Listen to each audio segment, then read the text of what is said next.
Assalamualaikum warahmatullahi wabarakatuh. Bismillahirrahmanirrahim. Alhamdulillahirabbil alamin. Wabihi nasta'in wa ala umurid dunya waddin. Wassalatu wassalamu ala asyrafil anbiya'i wal mursalin sayyidina Muhammadin wa ala alihi wa ashabihi ajma'in. Amma ba'du. Pertama-tama marilah kita panjatkan kepada Allah Subhanahu wa Ta'ala sebagai rasa bentuk syukur kita kepadanya yang telah memberikan kita nikmat, memberikan kita kesehatan, sehingga kita pada sekarang ini masih bisa melakukan aktivitas kita, kewajiban kita sebagai hambanya, yaitu menjalankan ibadah puasa. Semoga amal ibadah kita di sini bisa mendapatkan keberkahan, mendapatkan balasan oleh Allah Subhanahu wa Ta'ala. Kedua kalinya sholawat serta salam kita haturkan kepada uswatun hasanah kita, yaitu Nabi besar Muhammad sallallahu alaihi wasallam. Hadirin yang dirahmati Allah, Imam Ghazali dalam kitabnya yaitu kitab Bidayatul Hidayah menerangkan terkait dengan makna taat. Beliau menjelaskan bahwasanya al-qismul awal fit ta'ah. Bagian yang pertama adalah bagian tentang taat. I'lam anna awamirallahi ta'ala faraidu wa nawafilu. Fal fardu ra'sul mali wa huwa aslut tijarati wa bihi tahsulun najatu wan naflu huwa ribhu wa bihi al-fauzu bid darajati. Ketahuilah bahwasanya di dalam masalah taat itu terdapat beberapa perintah Allah Subhanahu wa Ta'ala, yaitu berupa fardu, berupa sunnah. Maka kemudian fardu itu merupakan pokok dari sebuah harta, yang mana harta merupakan pokok daripada sebuah perdagangan. Dan dengan adanya modal dalam perdagangan, orang tersebut akan menghasilkan yang namanya keuntungan. Sedangkan kesunahan tersebut adalah merupakan keuntungan yang diperoleh dari beberapa aktivitas ibadah yang mendapatkan dengan beberapa derajat.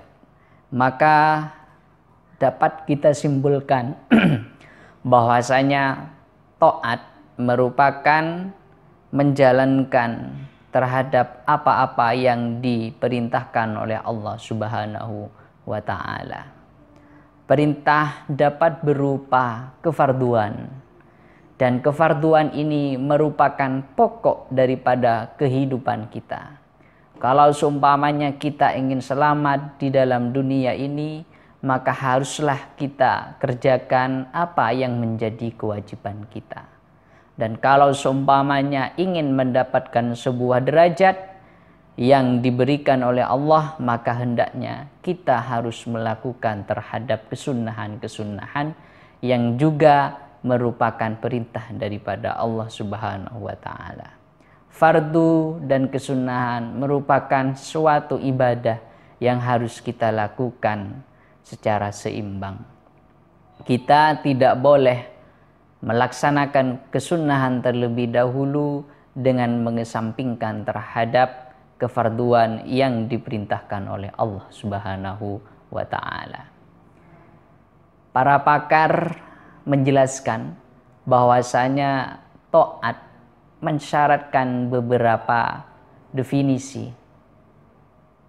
Pakar pertama, para pakar menjelaskan bahwasanya syarat di dalam taat itu diantaranya satu adalah menjalankan terhadap apa yang diperintahkan.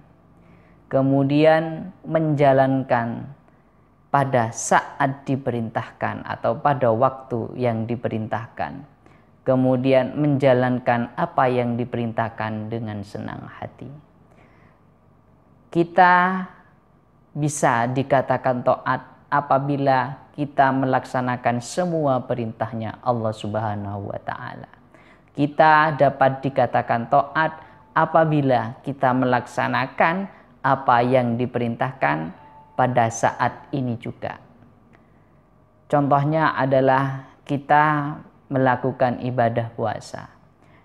Kita saat ini diperintahkan oleh Allah Subhanahu wa Ta'ala untuk melakukan puasa.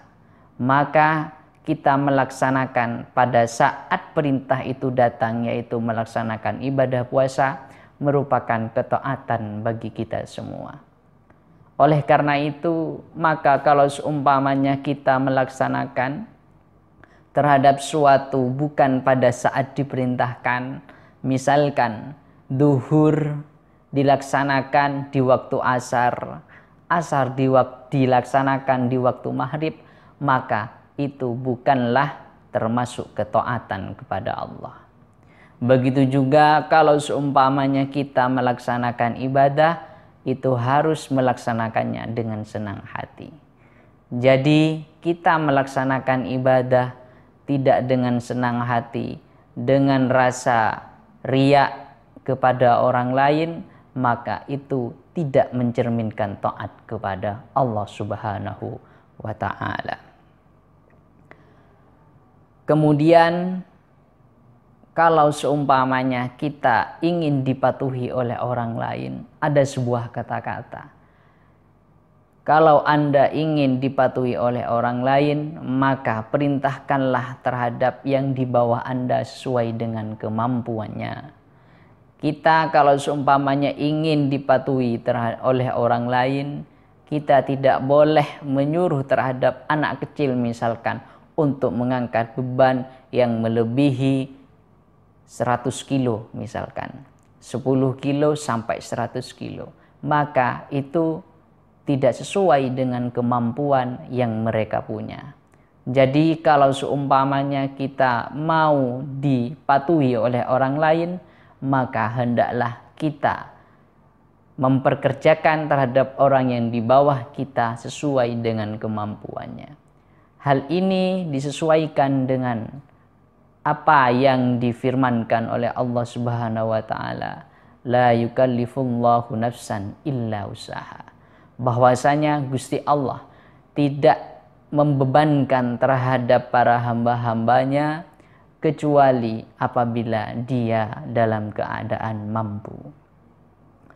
Kemudian di dalam Al-Quran juga dijelaskan bahwasanya bertaatlah kamu terhadap Allah Subhanahu wa Ta'ala. Taatlah kamu kepada Rasulullah Sallallahu Alaihi Wasallam dan taatlah kamu kepada ulil amri. Maksud daripada firman Allah tersebut, maksud daripada keterangan di atas itu diantaranya adalah kita harus taat kepada Allah, kita harus taat kepada Rasulullah, kita harus taat kepada ulil amri, orang yang diberikan wewenang, selama ulil amri tersebut itu tidak menyeleweng terhadap perintah yang perintah Gusti Allah, perintah Kanjeng Nabi Muhammad Sallallahu Alaihi Wasallam. Oleh karena itu, ulil amri kita tidak bisa artikan di sini yaitu hanya pemimpin saja, hanya pejabat saja, tetapi juga mencakup terhadap berbagai aspek yang ada di dalam aktivitas kita sendiri. Misalkan orang yang tukang mengatur lalu lintas, kita harus patuh terhadapnya. Karena kalau seumpamanya kita tidak patuh akan menimbulkan kekacauan. Nabi Muhammad SAW bersabda, maka hendaklah kamu mematuhi terhadap pimpinan kamu, meskipun pimpinan kamu itu hanya statusnya seorang budak. Apabila tidak dilaksanakan yang namanya kepatuhan, maka kekacauan yang akan terjadi. Itulah pengertian daripada taat kepada Allah Subhanahu wa Ta'ala. Selanjutnya, qala Rasulullah sallallahu alaihi wasallam, yaqulullahu tabaraka wa ta'ala, ma taqarraba ilayya al-mutaqarrabun bimisli ada'i maftaradtu alaihim. Kanjeng Nabi mengatakan bahwasanya Allah akan memberkahi, akan menambahkan terhadap kebaikannya terhadap orang yang dekat dengannya dengan melakukan apa yang diperintahkan kepadanya. Oleh karena itu, marilah kita senantiasa melaksanakan terhadap apa yang diperintahkan oleh Allah dan menjauhi terhadap larangannya. Oleh karena itu, Allah akan memberikan keberkahan baik dalam usaha kita, baik dalam kehidupan kita, baik nantinya ketika kita di akhirat, bahwasanya Allah akan memberkahi terhadap orang yang berusaha mendekatkan diri. Orang yang mendekatkan diri itu adalah orang-orang yang mampu menjalankan terhadap perintah yang sudah diperintahkan dan menjauhi terhadap apa yang dilarang. Oleh karena itu, perintah yang ditetapkan oleh Allah Subhanahu wa taala, kita harus melaksanakannya dengan senang hati, tidak dengan hati yang riya, tidak dengan hati yang tidak senang. Begitu juga dalam melaksanakan terhadap apa yang menjadi larangannya. Kita tidak diperbolehkan melaksanakan ataupun menunaikan terhadap apa yang dilarang. Misalkan kita tidak diperbolehkan berzina, maka kita harus tidak melaksanakan berzina, tidak boleh mencuri, kita tidak boleh mencuri. Oleh karena itu, larangan kita harus patuhi yang sudah ditetapkan oleh Allah Subhanahu wa taala dengan hati yang lapang. Karena itu semua mencerminkan adanya ketaatan kepada Allah Subhanahu wa taala. Kita hidup di dunia ini harus mencerminkan ketaatan kepada Allah Subhanahu wa taala sebagai rasa bentuk syukur kita kepadanya.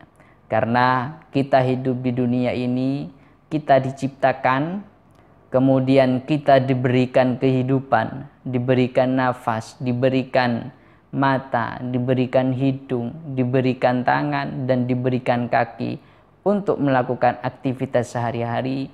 Maka oleh karena itu, kita harus selalu bersyukur. Dan bentuk rasa syukur kita kepadanya yaitu dengan selalu menjalankan apa yang diperintahkan dan menjauhi terhadap apa yang dilarang.